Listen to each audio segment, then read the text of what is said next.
Hello everyone, Lizard here. And as of recording this, it is December 31st, the end of the year 2020. It's been a little crazy of a year, you could say. For some more than most, with the whole global bastard going around. But, I would just like to take a second to, reflect back on this last year for Honor and give some ideas moving forward what I would like 2021 to look like for Honor. I have a few talking points. I don't have nothing written. There's no script. I'm just talking from my head. I think with this year we got Warmonger and Griffin. Now, both of them released with a little bit of controversy. Not too bad. Warmonger more so than Griffin. Warmonger's big thing being how broken her feats were at launch. And Griffin's being his reused assets from other heroes, which I'm fine with because it fits his new character. I don't know. I feel like we're in a state of For Honor now where heroes, give or take a few, are in a pretty well good spot. Generally. This isn't including characters like Shinobi, Nobushi, Orochi to an extent, Aramusha. Those four really need some work. And they're not the only ones. But, when you look at the cast, you have more than just the top S tier viable characters. Like, obviously, Warden, Blackbriar, Conqueror, anyone who has a bash from neutral is going to be top of the top. That's just how this game is now.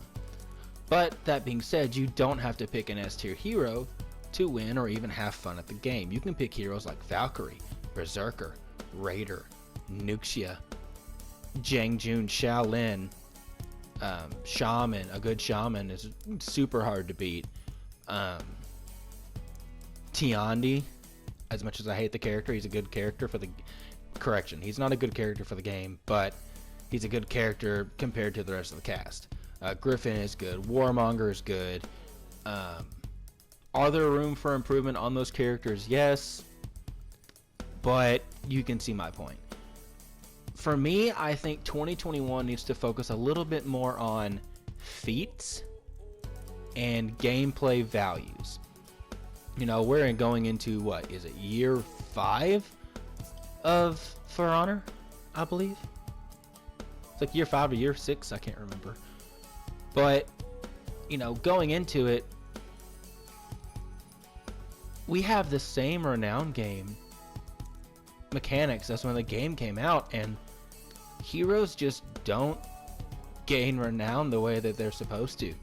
Like at first, assassins gained renown by, confirming kills from, team fights, and, vanguards were there to be the front line, getting minions, conquering zones. Defenders got more for boosting zones and getting kills while on the zone or defending the zone.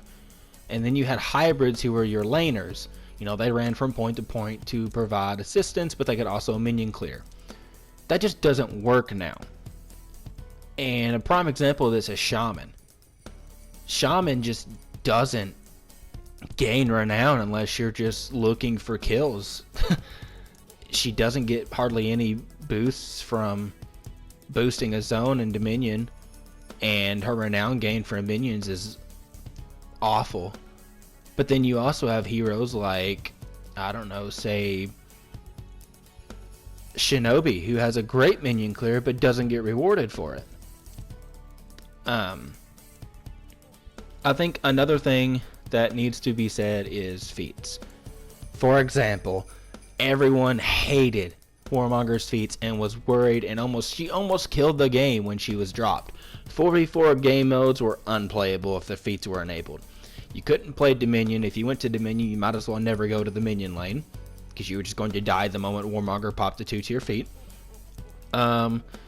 Breach was a little bit more stable until you got to a Warmonger on the attacker team fighting your commander at the end, and then the moment that your commander leaves their starting point and goes to the minion lane, he dies instantly because you could put the status element on the commander for some reason, and it would just instantly kill him almost.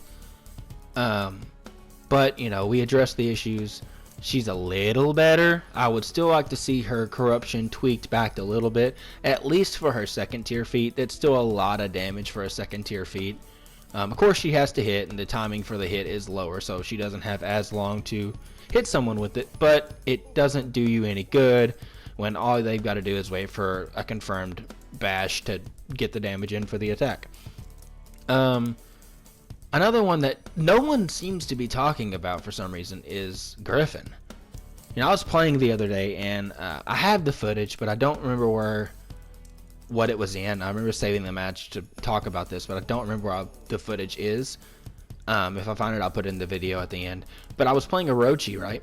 And we were in Breach, and I noticed that I had my 4th tier when I was using Nail Bomb at the time.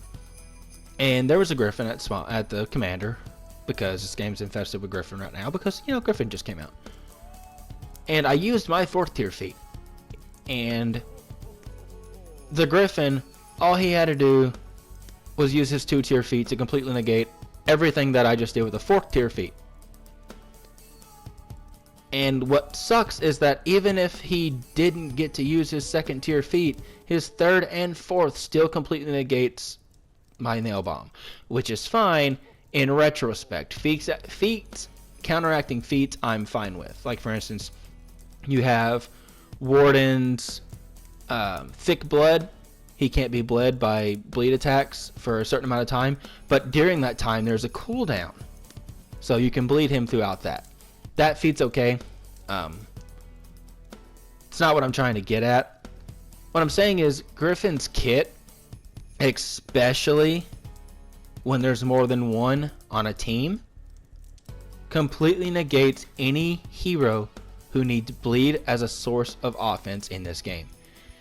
And that wouldn't be an issue if that wasn't the driving force for characters like Nobushi, Shaman, Orochi with bleed feet, Aramusha with bleed feet, Shaman.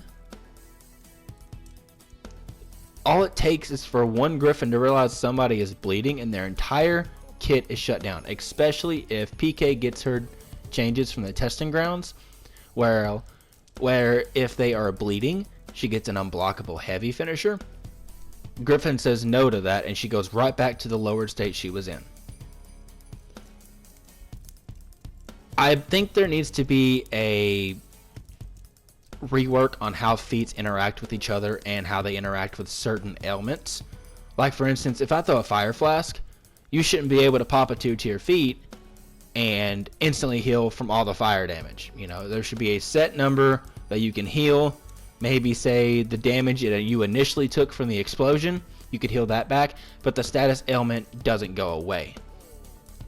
And I feel like it should rank based off feats. Feat tiers, I mean. For instance, a 4th tier feat should be able to counteract a 4th tier feat or anything less. But a 2 tier feat should not be able to counteract a 4th tier or a 3 tier. It should work in tandem with each other.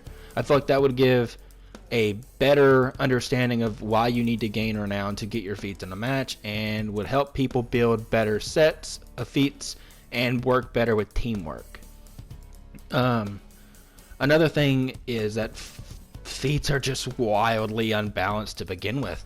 You know, you have 4th tier feats such as Raider's Slippery. I'll go to it. If it'll load. There it goes. Okay, so Raider has 4th tier feat of Fire Flask, which I'm using because why wouldn't I use Fire Flask? It's one of the best feats in the game. Stalwart Banner, which is a fine pick, but it did get really, really nerfed. And then Slippery. No one's going to use Slippery over Stalwart Banner or Fire Flask. You see what I'm saying? Like, you're just not. Especially when Fire Flask is such a good feat. But you have feats like Fire Flask and Highlander Spearstorm.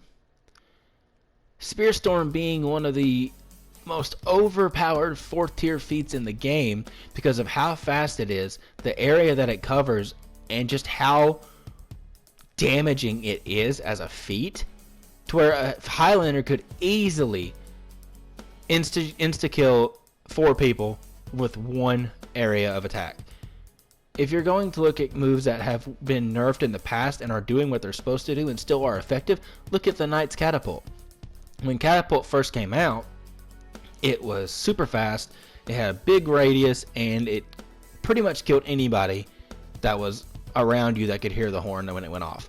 Now it's slower, you have time to roll away, it still deals a lot of damage, but you're less likely to get a team kill with a single feat.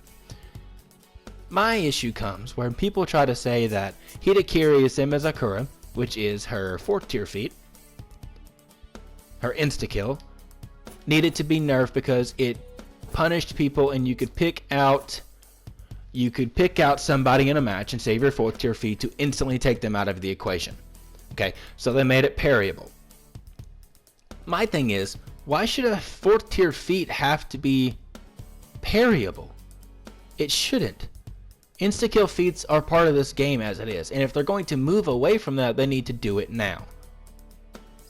There's no reason someone should have to worry about getting a single person instantly killed, okay, when Highlander has Spear Storm, when Fire Flask is a thing, when a nicely placed Nail Bomb is a thing when there's not a Griffin around. Not to mention, you have feats such as Black Prior's, what is it called? Umbra Shelter, I believe is what it is. Yeah, Umbra Shelter. Okay, that feat is really good in a gank, especially if you're being outnumbered. You pop it even by yourself, you're getting a continuous shield that will burst. So if you take a few hits, it'll burst and you'll get a second shield, up to I think 3 times. But they don't stack, so if you lose a little bit of shield, you'll just gain back what you had. But there are also passive feats in this game that completely break the game, such as Tiandi. As much as I despise this character, I keep finding more things I hate about her. Her feat, Vital Leech, is fine in and of itself. When your health is low, every attack you land, even if it's blocked, will give you a little bit of health just until you get out of the critical zone. The problem incurs when you have a feat that stacks with it that is also passive, where you gain a temporary shield when you're put into critical health, and cooldown is cancelled when you regain health.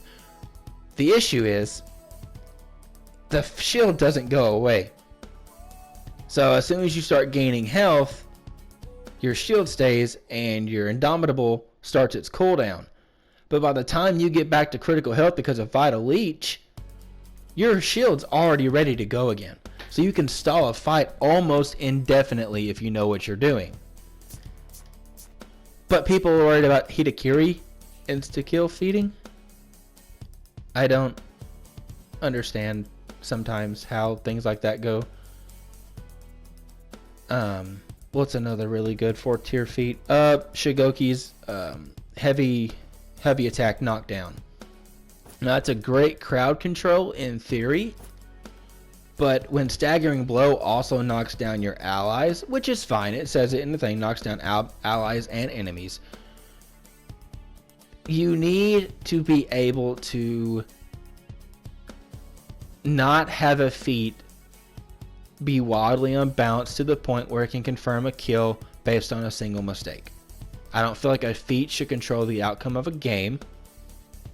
A feat should simply make you think differently about how to approach a situation.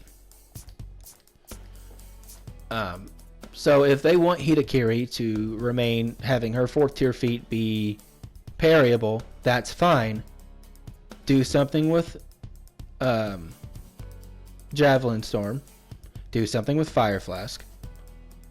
And maybe help Arrow Storm a little bit, because you know it's not that good of a feat. I don't know. This is just I'm rambling at this point, but it's just things like this I think need more attention than, say, heroes at this moment in the game. And that's not saying they can't work on any heroes while they're doing this. Obviously they can do whatever they want.